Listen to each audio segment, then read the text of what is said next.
Every time you avoid discomfort, you reinforce the belief that you can't handle discomfort. I was literally sitting there getting my nails done on Mother's Day, and they're fabulous, by the way, just in case you were wondering. And I came across that quote, right? I was like scrolling on Pinterest, and that was one of the things that popped up, and I was just like, "Whoa!" It hit me so hard because I realized that your subconscious, it believes what you repeatedly prove, but not necessarily what you repeatedly tell it. So, like I've always said, a belief is a thought that you keep thinking, right? And which is true. But that kind of gives the idea that if I repeat something enough times, my subconscious will believe it. But that's not actually it. My subconscious is going to believe what I repeatedly prove to it to be true. And I think that most people have absolutely no idea how often they are subconsciously affirming the exact opposite of what they say that they want. Because look, okay, listen, I'm not anti affirmation. I'm not. I'm not anti manifestation. I'm here for it 100%. I actually believe that mindset matters a lot. And I believe that these can be important tools. Affirmations can be important tools if they're done correctly, et cetera, et cetera. But I think that a lot of people are focusing almost entirely on what they're saying, and they're completely ignoring what their nervous system, their habits, their avoidance patterns, and their daily actions, what those things are repeatedly communicating to the subconscious underneath the words. Your subconscious listens to that. So, for example, okay, listen, if every time something feels uncomfortable, if every time something feels hard or scary or, even just uncertain, if it's overwhelming or embarrassing or something comes up that's kind of vulnerable, whatever it is, and when those things come up and you avoid it, your subconscious is collecting evidence every single time. Not because you consciously decided, "Oh, hey, I'm incapable," or, "Oh, I'm not able to do this. I'm not good enough at this," or whatever. But because your actions keep reinforcing this idea that this thing is unsafe, that I can't handle this thing, that this thing is too much for me. So, avoidance itself becomes the affirmation. And I don't say that with judgment. Seriously. I know most people are genuinely trying to heal, right? Like you are trying to change your mindset. You're trying to shift your life and become a different, next level version of yourself. And I respect that. I acknowledge that and I respect that. But I think that many people, most people even, are kind of accidentally going about it backwards. Okay, let's talk about affirmations for a second because I did mention those and we've all heard of them, right? Affirmations. Stand in the mirror and say, I will be rich, right? Stand in the mirror and say, I will find love. I'm going to be wildly successful. I'm going to be confident. And then repeat it over and over and over until you believe it, right? That's what we've been taught. That's what kind of is circulating in the spiritual world. And I would even just say the spiritual world because nowadays, affirmations are a household name, right? Like get your kid to stand in the mirror and say that they love themselves, right? Like all these things. And listen, it sounds really good. It does. It sounds awesome. And it even feels empowering for a minute, right? Like it gives you a little bit of like an emotional high to stand there in the mirror and to really chant that shit at yourself and really be into it and looking at yourself in the face while you say it. But a lot of the time, you are accidentally like, without even realizing, you're pushing the very thing that you want farther and farther away every single time you repeat it. Because your conscious mind is going, so like up here, right? What you're seeing to be true, what you know is happening. You're going, yes, yeah, fuck yeah, I will become successful someday. And what your subconscious is hearing is, oh, we're not successful today. So you're saying, like, I will find love. And your subconscious is hearing, I am not currently loved. I don't have love right now. See the difference? Like, your subconscious is constantly listening, not just to the words, but to implication for identity, for proof, evidence. I'm going to use that word over and over because that's what it's looking for. Your subconscious is looking for repetition, not just words. So every single time that you create distance between yourself and the life that you want, the thing that you want, the person that you're trying to be, you're reinforcing the idea that you do not already hold it, that it's lacking, that it's over there. I will be a better person. I will be more conscious. I'm going to change. I'm going to lose weight. I'm going to be healthier. I'm not healthy now. Health is over there. I'm right here. Do you see the difference? It's subtle, but it's really, really important because the subconscious is filling in blanks constantly. Okay, constantly. So when you say things like, "I'll start when I'm ready," right? Like I'm just waiting until I'm ready, right? What your subconscious hears is, "I am currently incapable."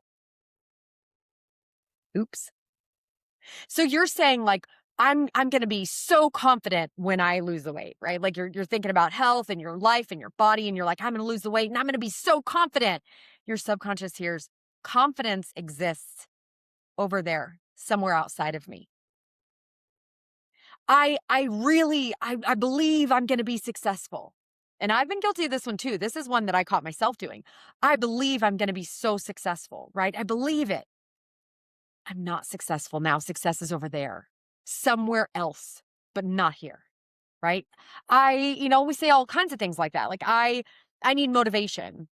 I just need to, feel more ready first before I pull the trigger on the business I want to start or whatever it is, right? And suddenly your brain, your subconscious brain starts building an identity around hesitation because a belief is really just a thought that is practiced enough times, it's repeated enough times that your nervous system stops questioning it. And this is important, okay? Because it's not just verbal repetition. We're talking about emotional repetition, nervous system repetition. Because if every setback becomes, see, I fucking knew it. I'm doomed. I knew it. I can't do anything right. I knew this was going to happen. Your subconscious is reinforcing helplessness. It's reinforcing doom. It's reinforcing the idea that it's never going to be better, that this pattern is all there is. But if a setback or a challenge or a hard time becomes, this is really hard and I'm still doing it. Well, now your subconscious starts building an identity of resilience instead. So your subconscious is responding more to identity and emotional truth than forced language, right? Like forced words in the mirror. And this is kind of the other side of this. Even if you're using current language, right? You're standing in the mirror and you're saying, I'm wealthy, I'm wealthy, I'm wealthy. But internally you feel panic. You feel scarcity and lack every time you look around your life. You feel fear and desperation, or even you feel things like, a lot of shame or avoidance. The subconscious is not going, yes, wealth. Yep, feels good. No, it's like, excuse me, bitch. Why are you trying so hard to convince yourself? That's not our reality. Which is really, that sucks, right? Because you're trying so hard and your subconscious is like, nah, bitch. No, that's not what's happening here. Because your body is telling the truth before your mouth does. Like your body, your nervous system is going to tell the truth long before your mouth is going to speak up. So you can say, I'm abundant, I'm wealthy all day long. But if your internet bill comes through and your stomach immediately clenches and your shoulders tighten and your breathing changes, right? Your nervous system starts to spiral, even if it's just a little. Guess what, honey? You are not currently in the energy of abundance. And listen, that's not shame. I don't mean that in a shameful way. I want you to have an awareness about it because if your nervous system gets dysregulated every single time that the word money is mentioned, you can stand in the mirror all day long chanting, I'm rich, I'm rich, I'm rich. You can do it until your neighbors file a noise complaint, right? And it still is not going to land in your subconscious as truth, right? Because the subconscious is always listening and it's not necessarily listening to your words. It's reading all the things that we don't see, the energy, the emotion, patterns, and it's reading that identity that it's helped build, right? through watching those patterns and emotions and energy and behaviors, right? And then it scans your world. And here's a really important part: your subconscious is constantly scanning the world around you for evidence to support whatever emotional state you are repeatedly living in. So if you feel unsafe all the time, your subconscious is looking, it's literally searching for evidence that the world is a dangerous place. If you feel rejected or dejected all the time, you feel kind of unwanted all the time. Well, guess what? Your subconscious is constantly collecting proof. It's looking, actively looking for proof that nobody loves you, that nobody wants you. If you constantly feel broke as fuck, and let's all be honest here, you're probably saying it all the time too. I'm broke. I can't afford that, right? When you're saying that shit all the time and you're feeling it in your body, you're thinking it in your mind, your subconscious is literally taking a big ass highlighter and it's highlighting everything that you can't afford. It's lighting up with neon flashing lights everything in your life that is lacking. Every time it gets a chance, it's going to confirm scarcity, because your brain loves consistency. Even when consistency is kind of miserable. Even when your constant is kind of bullshit, your mind is still going to be like, yeah, this feels good. This is good. We know this. We know this feeling. It's shitty, but it's good because we know it, because it's comfortable. We like this. We like this lane. Stay here. Right? And this is why affirmations themselves can actually kind of backfire, because your subconscious has years, maybe a lifetime of evidence that is stacked up saying, actually, we are fucking broke. Actually, no, bitch, don't you remember that we were abandoned multiple times? Like, actually, no, no, no, no, no. I don't feel peaceful. I don't feel safe. We are unsafe. This world is unsafe. Don't you remember? We're unwanted. We're incapable. Don't you remember all these things? And so now you're standing in a mirror and you're trying really hard. Good effort, solid effort. You're trying really hard. I'm wealthy. I'm loved. I'm secure. And you're saying it with vigor, right? You mean it. But your subconscious is immediately arguing right back. The fuck are you talking about? You're wealthy. Don't you remember yesterday when you had to borrow $5 for gas? The fuck you mean you're loved? Loved? What? What about last week when you were scrolling through your phone and you couldn't even come up with one person to take to that work party with you? Loved? Pff, come on. Right? And so suddenly, instead of it feeling empowered, as you stand there telling yourself this, you start to feel worse, because your brain is basically playing like Lonely Channel's greatest hits, right? And you're like, I'm loved, I'm loved. And your brain's like, nah, bitch, here's the highlight reel. Lonely Channel, here it is. Here's the reruns, all the favorite ones. That sucks, right? Because you're trying so hard, but you're not getting the result that you want. And in fact, you end up kind of worse off, right? Earlier, I said avoidance itself becomes the affirmation. So let's talk about that for a second, because I think people hear avoidance, the word avoidance, and they immediately think like, oh, it means I'm like hiding from responsibility. But no, avoidance can look really, really normal. Sometimes avoidance just looks like not posting a video because it's not perfect yet, or avoiding the scale, literally avoiding the scale after a girls' night because maybe overate a little bit and you don't want to see the numbers. You're afraid of the emotional spiral that might happen. Here's another big one: avoiding your bank account, avoiding opening the app and checking your account, because honestly, ignoring it for like another day or two feels way easier than facing reality, which is that you might be overdrawn. Maybe you spent a little bit too much. Now your account's overdrawn, and so you just don't look. You just don't look. I had this car. My very first car was a Chevy Nova, and it was when I say Nova, it sounds super cool. It wasn't cool. It was a hatchback. It was an '86, so not cool at all. But it was a Nova, so it was like a 4-cylinder, but a couple of the cylinders were just like, "Nah, we're not gonna work" most of the time. So when I had people in the car and there was a wait, it would be like I'd be driving, and then I'd go up a hill, and it would just be like trying so hard. And I remember people would be in the car and they'd be like, "What's that noise?" Every time I hit a hill, and they'd be like, "What's that noise?" I'm like, no. Nope. You just turn up the radio. You don't even notice it. Nope. It's fine. And I just crank the radio and you never know it's there. That's avoidance, people. That's the same thing we're doing when we just kind of like, I'm not going to check the bank statement. Nah, no, thank you. I'm just not going to look at that credit card statement. Nope. We just push that away. We just pretend like it's not there, right? But it can be more subtle than that too. It can be like with smaller things, like avoiding, hard conversations because they're uncomfortable as hell, right? Like nobody loves having uncomfortable conversations, especially when it's people you love, right? Like it's not comfortable. So sometimes it's easier to just not do it. It's like avoiding the gym. You don't go to the gym because we don't have anybody to go with. You don't really know what to do anyway. So it's like, what's the point of going, right? You don't go to the gym because you don't feel like you look good enough to be in the gym yet. I've had friends tell me that. They didn't feel skinny enough to be in the gym.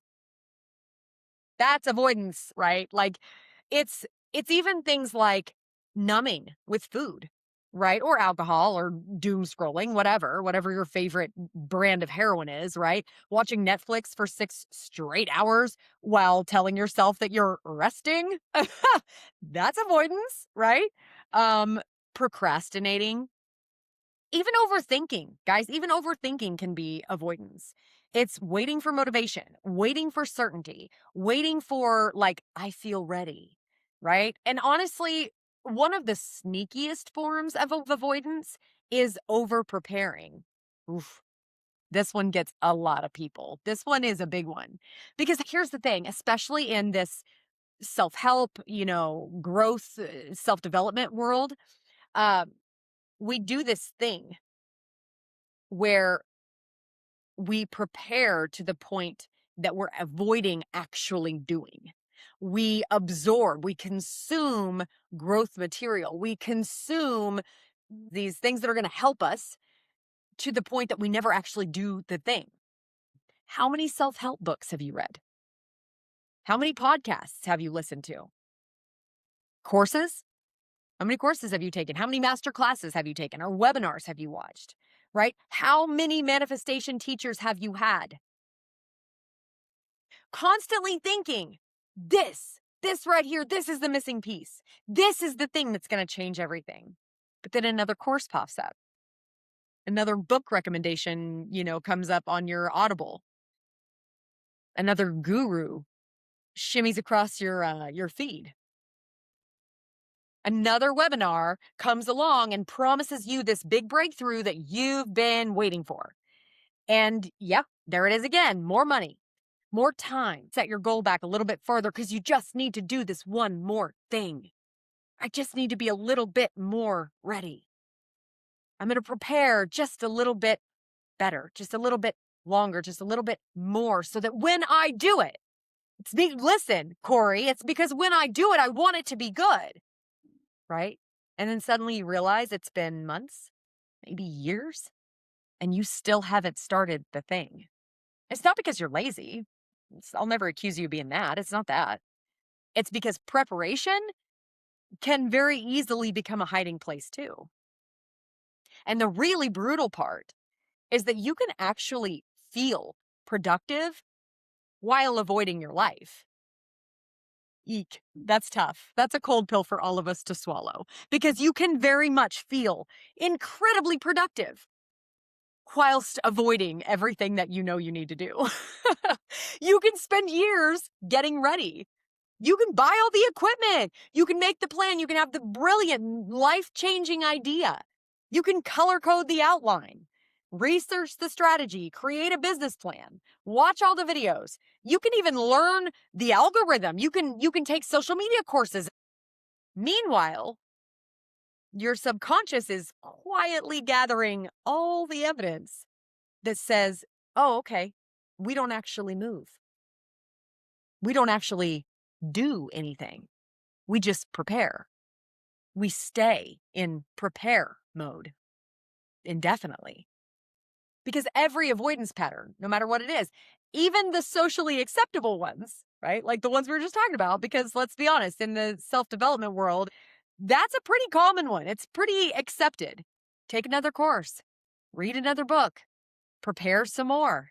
Just want to be ready before you actually do the thing, right? So even the socially acceptable ones, those avoidance patterns, they're all communicating something underneath the surface. Like this is dangerous, or movement, action is it's not safe. Forward movement, doing, yeah, could hurt us. That situation, we can't handle that. So all these patterns are saying things underneath. We might fail.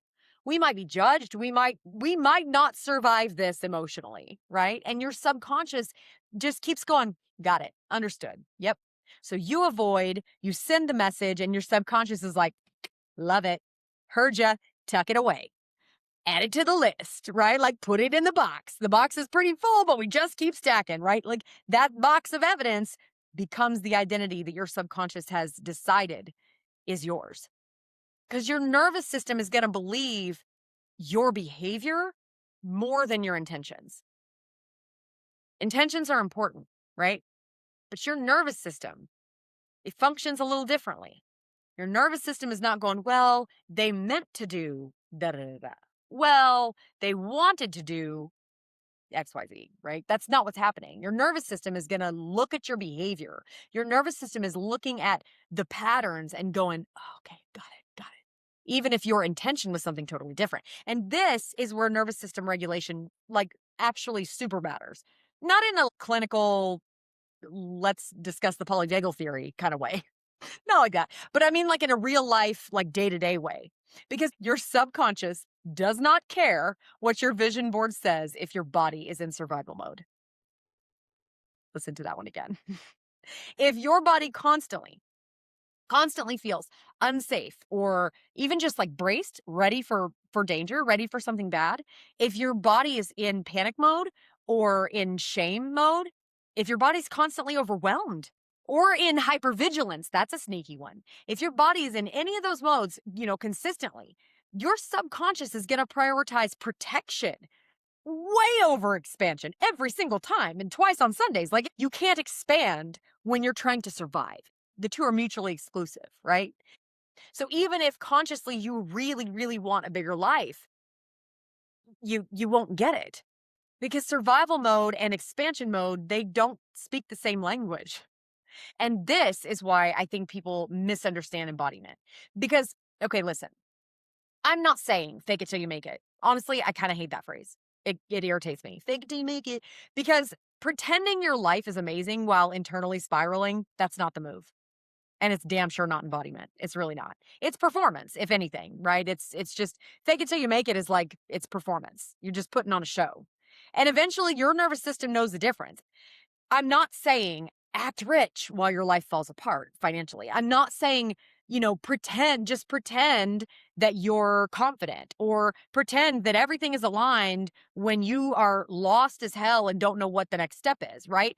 That's not what I mean. What I'm saying is you have to start relating to yourself differently now, before the evidence fully arrives. And I think that's where that confusion comes in, because it does sound a little bit like fake it till you make it, but it's not. It's your perspective shifting. It's the way that you see yourself now, the way you relate to yourself now in this moment, before this thing has happened, before the money has come, before the job has come through, before, you found the relationship, before the thing happened that you wanted, before you became the person that you want to be. You have to start relating to yourself differently as that person now. The subconscious trusts evidence way more than fantasy. Okay? Love fantasy. Love a good fantasy book. Here for it. That's not going to help you when you're trying to change. And evidence gets created in your subconscious, like we talked about, through what? Through behavior, through patterns, through repetition, through follow through, or not. It gets created through survival, that state of survival you're in, through taking action, the fact that you do take action, or the fact that you don't.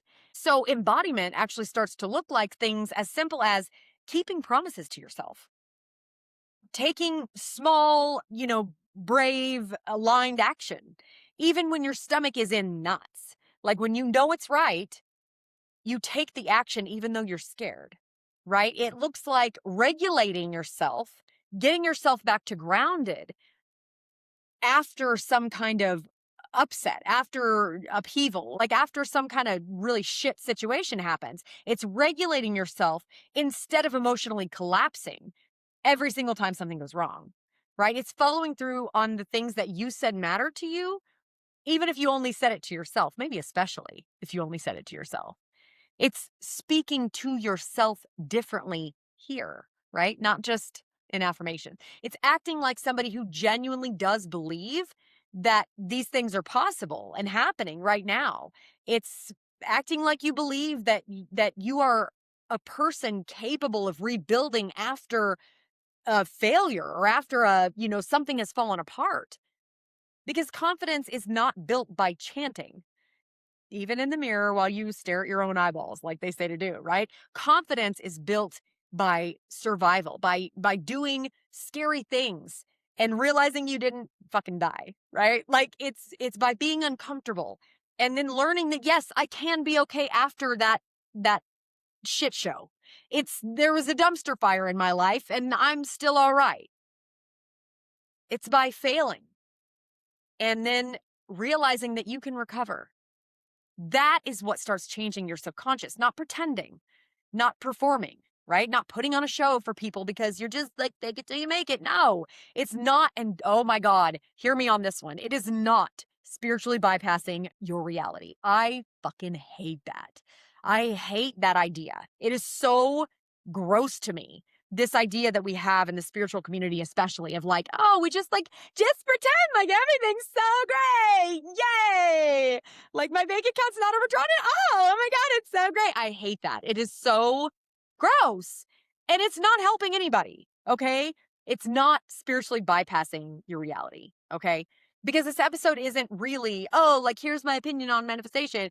It's more like, oh shit, I'm sitting there getting my nails done and I'm seeing all the ways that I have been accidentally reinforcing fear in my own life. I'm looking around my life and I'm having this big epiphany. I'm like, oh my God, I've been doing this to me.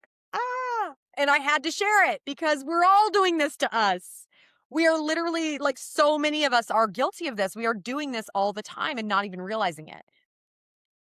It's I mentioned this earlier, it's waiting to post until you feel confident. This is a big one because a lot of the people that I interact with on a regular basis, they're trying to do something in content creation or coaching or, the online space. Like they're trying to break into that. They're trying to do that.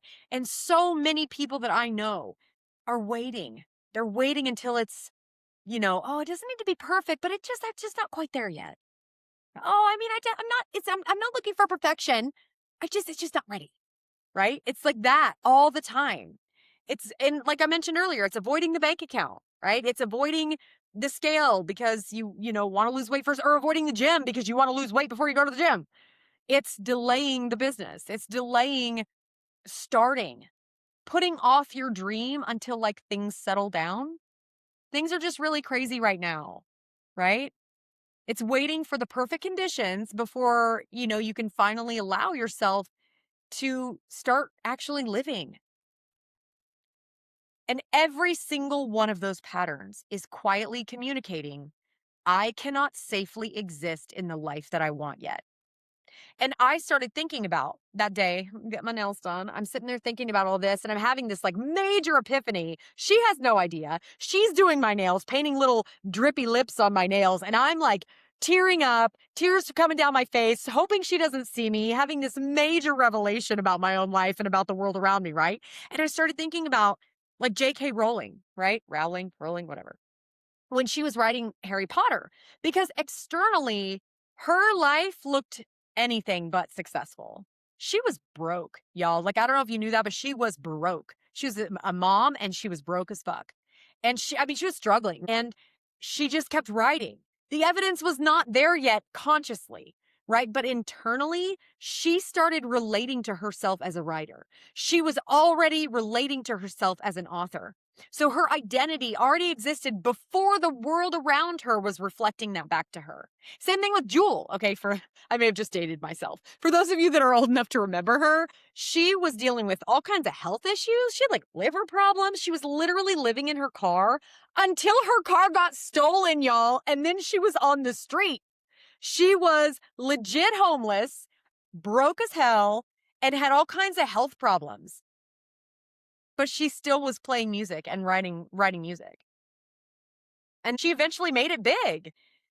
That's the difference between circumstance and reality. Your current circumstances are not always the perfect reflection of who you are becoming. In fact, if you're working on growth and expansion, they're usually not.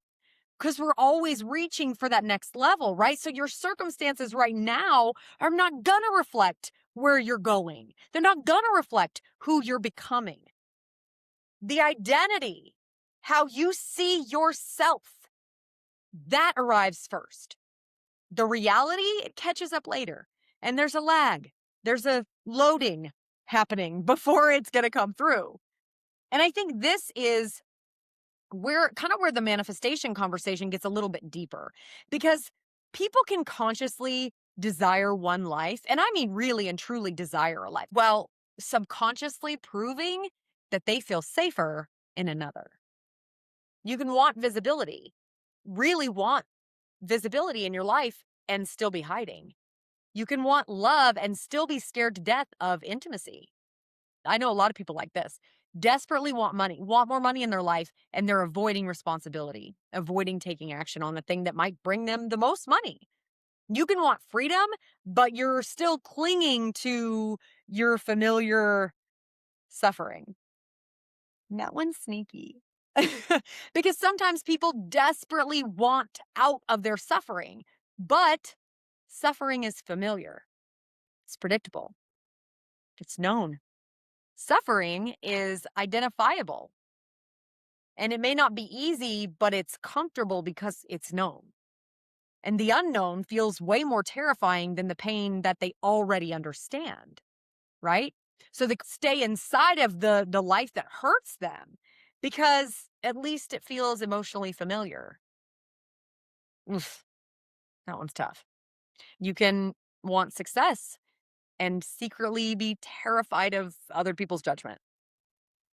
You can want to pursue your dreams, want to start that business, want to take action, right? But you're so scared that it will cost you relationships and approval of others or comfort or belonging that you just never take action. Most people are not failing because they're lazy. I don't think that's the case. I hear people say that a lot. "Ooh, people are just lazy." I don't think that's true. I don't think most people are failing because they're lazy. I think most people are failing because the messaging inside of them is contradictory to the desires in their head. It's the messages you're sending, the subconscious, the messages you're sending the nervous system in here are different than the thoughts that you have about who you want to be, where you want to go. Part of you wants expansion, but another part of you is still just trying to survive. And survival is always going to scream louder than possibility. Always. Because again, your subconscious doesn't just hear your words. Like, it's not just listening to this. It's watching your actions. It's watching your reactions. How did you respond when you got a rejection? Are you collapsing every single time that something doesn't go according to plan?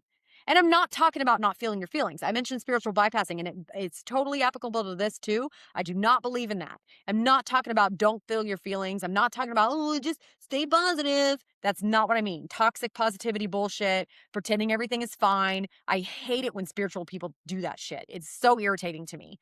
That's not what I mean. We are human fucking beings living in a very real three-dimensional world. And we're living in real bodies. Our souls chose to come here into this 3D reality and experience these real emotions. We are literally souls living inside a meat sack, trying to figure this shit out.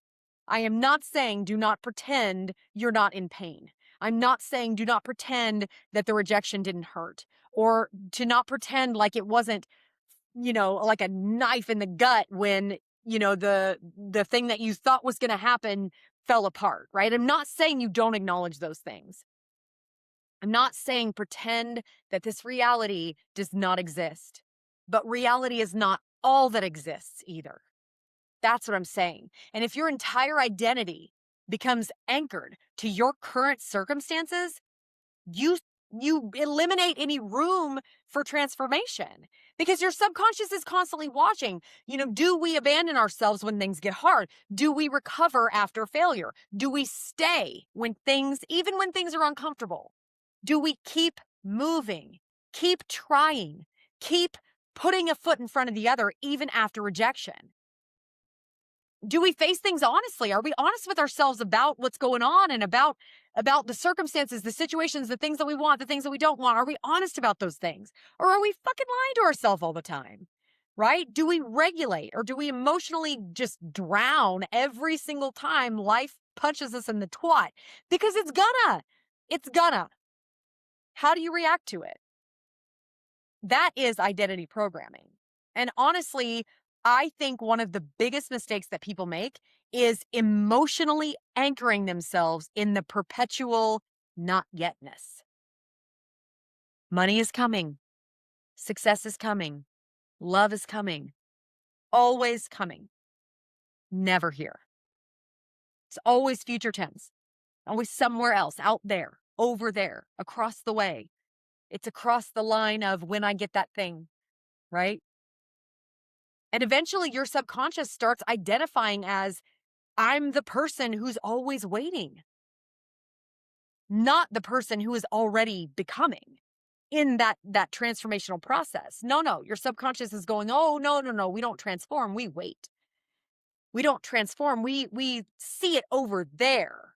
We like it, we like the idea of it, but it's never really ours.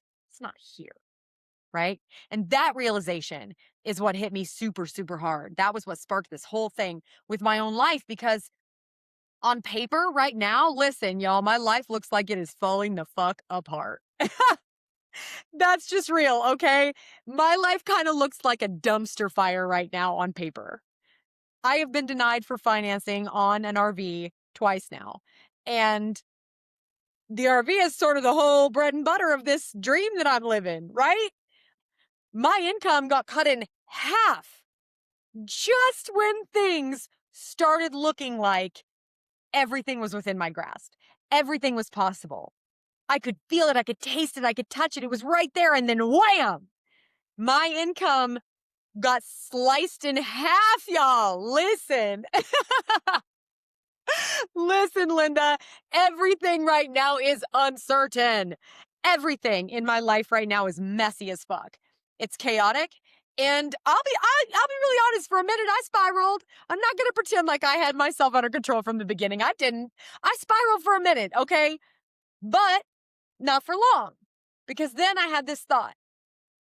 I had this realization sitting there in that chair. I'm not kidding you. This was a very profound nail appointment, okay? I had this realization. Everything's falling apart. Holy shit, my life is a mess. What the fuck am I doing? Oh my God, what am I going to do? What is happening? Ah! Right? And then it hit me. Of course this is happening. Of course it is. What kind of origin story has no struggle? Seriously. Like, what kind of hero story starts with the likely hero? What kind of hero story starts with everything went so perfectly and smoothly and there was no adversity ever? Nobody watches that movie. Nobody wants to go see that one, okay? The hero story never starts with the person who already had everything figured out. Never starts with the person who has never felt desperation. The person who's never felt pressure or loss or failure. Those good movies, the good movies that we watch, that we love, whether it's real, like based on a true story, or it's a fucking Marvel movie, they all have one thing in common. There is a major struggle, sometimes a lot of them, usually a lot of them. A major struggle, major upheaval. There's loss, there's brokenheartedness, there's fear, there's rejection, there's failure. And holy shit, if there ain't desperation, okay? There's so much desperation. Those are the best movies, right? And they don't make movies about them because they stay there. They're just wallowing in desperation for the rest of their life. No, they make movies about those things because it's inspiring to see somebody hit fucking bottom, just bottom out, hit the gutter, and then come back. That is transformation. That is the most inspiring form of transformation. And all of a sudden, I stopped looking at these financing denials as proof that I was failing. It stopped feeling like a failure, and it started feeling like, oh, holy shit. This is just, oh my God. This is the story of my becoming. This is it. It's happening right now because there's a difference between circumstance and identity. My circumstances right now do not currently reflect the life that I'm building yet. But that does not mean that I have to emotionally identify as a broken, powerless piece of shit, or I have to identify as some doomed creature. I'm just a victim. Ugh. I can acknowledge where I am, honestly, and know that on paper, my life looks like a fucking dumpster fire without anchoring my identity there. Like, let's just set up shop and just plant a flag. We live here now. This is where we live. This is who we are. No! Ew! And that feels very different than just standing in a mirror going, money is coming. I'm wealthy. I'm going to be successful. Right? Because all of that still reinforces that I do not currently hold those things. So instead, I can recognize, yes, life, dumpster fire on paper. And also, I am fucking resilient. I identify as creative as fuck, as capable as hell. I am powerful beyond measure. I am aligned. I am living in alignment, even though the circumstances don't say that on paper to an outsider, to somebody who doesn't understand who I am. And while my external life, the paper, is still catching up, I know that this is not the end of my story. As a matter of fact, this is the beginning. This is my origin story. This is where I rise. So then how do you actually start embodying that future version of yourself? How do you do that? That's a good question. Great question. I'm glad you asked. Not by performing. Not the fake it till you make it bullshit. Not by lying to yourself. Not by pretending that this isn't going on. Actual embodiment is what we're talking about here. And honestly, I think it starts by learning how to recognize all the ways that the things that you desire, the things that you want, already exist around you now, just usually in a different form, right? So for example, abundance. People hear, feel abundant even when there's no money in your account. And immediately, I think most people are like, so what the fuck? I'm supposed to pretend I'm rich while my card declines? What the actual fuck? Right? That's not what I'm saying. Yeah, maybe your card got declined. That's real, right? Okay. But what I'm saying is you can start showing up as the version of you that already believes that life is supportive, already believes that abundance exists all around you, way more places than just a bank account. Like, seriously, listen, I do this all the time because sometimes, especially after your income just got cut in half, right? Like abruptly and unexpectedly, like, yeah, all of a sudden it's a little bit more difficult to feel all the abundance feels, right? But what I do, and this has been wildly helpful for me, is to actually look around, like physically with your eyeballs, look around. Because here's the thing. Listen, I am literally wearing hundreds of dollars of clothes and shoes and all the things, right? I am wearing hundreds of dollars, nails, lashes, all the things. I'm wearing hundreds right now. My phone costs what, $1,500, however much those are. I drive a car worth thousands of dollars. I am sitting look around, y'all, use your peeps. I am sitting in a house worth hundreds of thousands of dollars. There is already evidence of abundance all around me, constantly, if I'm willing to notice it. Does that make your bank account stop being overdrawn? No. But it gets you out of the thought, the feeling, the emotion of, oh fuck, oh fuck, oh fuck, I'm broke, survive, survive, survival, oh fuck, and into, holy shit, there is so much abundance around me if I'm willing to notice it. And honestly, it goes way deeper than material things. Like, I can think about it even in terms of, let's say I'm not in my house and I'm wearing a pair of $2 sweats from Goodwill, right? Or whatever. And I'm like, but I don't have that, because I know somebody's going to say that, but I don't have that much money on me. I'm not sitting in my own house, blah, blah, blah. Okay, fine. Last night, I ate so much food, my stomach hurt. It's a weird flex, but it's a form of abundance, right? I had so much food in front of me that I was able to eat until my stomach hurt. Now, that's not something I recommend on a regular basis, but the point stands. I drink so much clean water every single day that I damn near pee myself on a regular basis. I mean, really, like, even just as simple as I can breathe in as many times as I could possibly breathe in. I could hyperventilate. I could have panic attacks all day long and hyperventilate all day long, and my air is still not going to run out. The sky is fucking endless. My mom has really great grass in their backyard, right? And so sometimes I sit in their grass because they have the good grass, not like the spiky, itchy, like grass, but like the squishy cloud kind of grass, right? Okay. So like sitting in the grass and I'm like pulling the grass. I'm just like, whatever. You're just absentmindedly doing shit. And I was just like, holy shit, there's so many. Like, I wonder how many blades of grass are here. And it hit me. It hit me like a truck, because I'm like, damn, there's what, billions, trillions, quintillions? I don't even know what the next one up is. There's so many blades of grass. There's no way you'd be able to count them all. That's abundance. There's so much. There are billions of trees. Endless. It's endless, you guys. There is creation happening all the time. Life is all around us. Constant expansion. There is constant overflow, more than enough, all around us, everywhere. Abundance is literally woven into existence itself.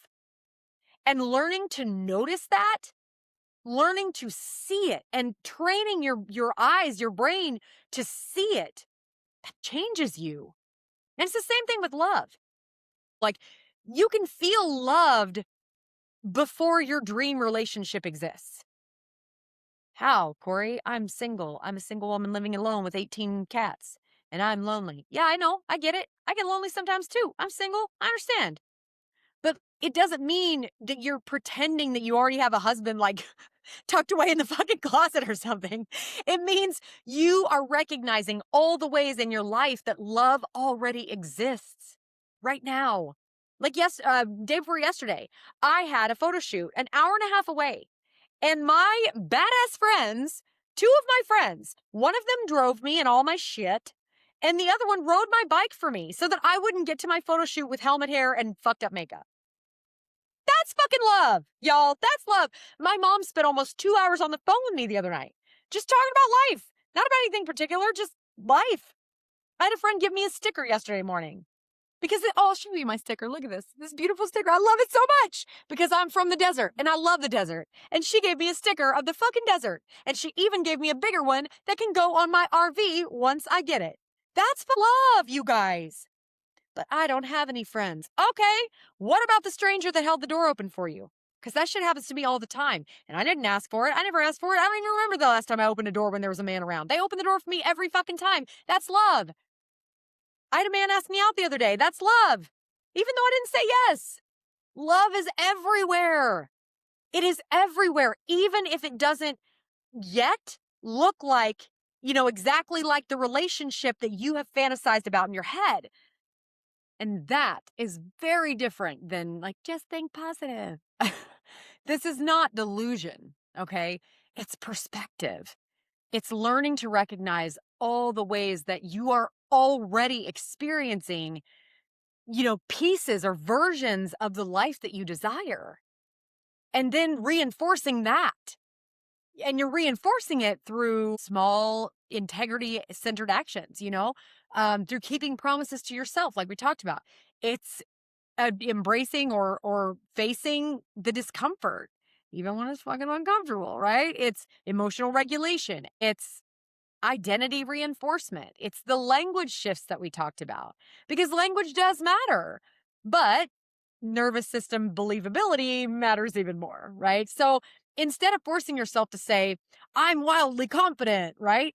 While you're internally feeling like you're about to throw up, start with language that your body can actually hold, that your subconscious isn't going to argue with you about, right? Like I'm becoming someone who can handle discomfort. I can survive this feeling. That's a big one because there's nobody that can deny that. Or even if it feels like it, I think even most people in mid panic attack, it might feel like it's going to kill them, but logically they know this isn't going to kill me. I can survive this feeling. I can keep showing up even after failure. I trust myself to figure things out. I'm building evidence. Telling yourself that I'm building evidence right now, right here, right now, that says that I am becoming. I am in the process now of becoming. I can do hard things. Like my friends and I joke about that all the time. I can do hard things, but like really, I can do hard things. I can take hard things on and be okay because those statements, those kinds of statements are believable to the nervous system. And that matters. Again, I mean, I'm not saying I don't want you to hear this and think, oh, she's just another toxic positivity. No, that's not what I mean. I'm not saying just pretend like your circumstances don't exist. I fucking hate that shit. Oh, I hate it. I'm saying stop emotionally rehearsing lack. There's a difference between acknowledging your current reality and building your entire identity around it. Because if every thought, if every emotion, every conversation, every action, every story that you tell yourself, if all of that is centered around what's missing, your subconscious is going to start identifying lack, scarcity, not enough as your normal state, as your identity, right? And eventually you're going to stop noticing any evidence that something greater might actually already be happening or that something greater is in your reality. It's right in front of you. You're not going to be able to see it because all you can see is through this lens of lack that you've created. Honestly, sometimes the shift is as simple as changing the way that you speak to yourself. This is freaking huge. Not because words by themselves are like somehow fucking fairy dust magical, but because language shapes identity, right? We talked about this in the beginning. Instead of constantly reinforcing the distance between you and what you want, money is coming, which subtly reinforces I do not currently have money. You start shifting into this present state identity. Things like, I'm supported. I always figure things out. Opportunities are all around me. Opportunities are available to me. I can see opportunities when they come. I trust myself with money. That's a big one. I make decisions from self-respect, from alignment, from grounded calm and peace, not panic. Andrea Crowder, one of the women that I follow, I absolutely love her work. And she talks a lot about pleasure over pressure, not a dime from pressure, only from pleasure. And I think about that a lot because that's how I want to make decisions from pleasure, from something that lights me up, that feels good, not panic, scarcity. Oh my God, I've got to make money because, how different is that, right? Gross. That's not fake. That's not delusional. That's grounded. And it's the same thing with love. Right? Not one day someone will love me, which reinforces that I am currently unloved, right? But you shift that language to I'm lovable. I'm deeply supported. I am safe receiving love. I treat myself like somebody that is worthy of love, right? I love me. Therefore, I already have love. Look at that. Holy shit. I love myself. Oh my God, I am loved by me. Like it's no longer that I'm unlovable and I'm waiting for some outside man or woman to come along and make me lovable, make me, loved. No, now I'm already loved because I love me. I'm no longer chasing love from emptiness. That's embodiment. Confidence is the same. It's not I'm fearless. It's I can survive this hard thing. It's I am capable of hard things. It's I trust myself to recover after this astronomical shit show that is my life right now. I trust myself to come back from this. I don't need certainty in order to move. That's a big one. Y'all should write that shit down. That was a good one. I don't need certainty in order to move. That's big. That's confidence. That's the difference. One approach is going to keep your desired life completely separate from you, emotionally distant. The other starts teaching your nervous system that, oh, hey, wait, no, okay, I got you, babe. This version of me already exists. I like it. Okay. Right? And that's important. That's where the transformation starts. I think that quote in the beginning of this episode is right. I think that every time you avoid discomfort, you reinforce the belief that you can't handle it. But maybe the opposite is true as well.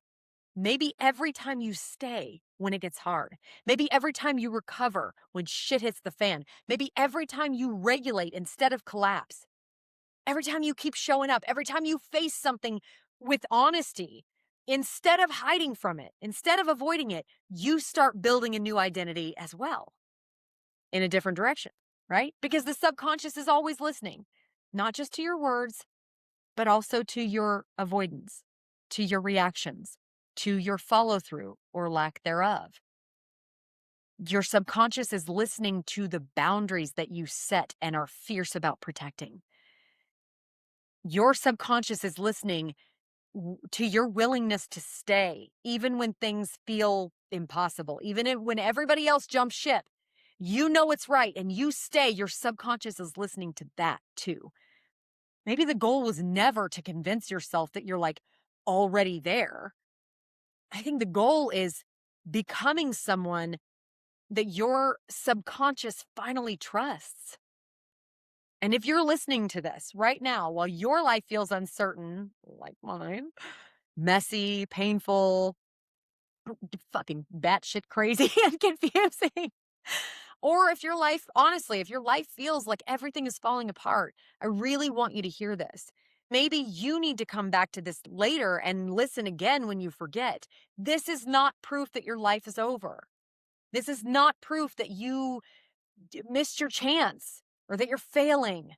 This might actually be the moment where your story is starting, where your identity is changing. This might be the season where you stop abandoning yourself. It can be if you decide it. This could be the beginning of becoming someone stronger than you've ever been before. This is your origin story.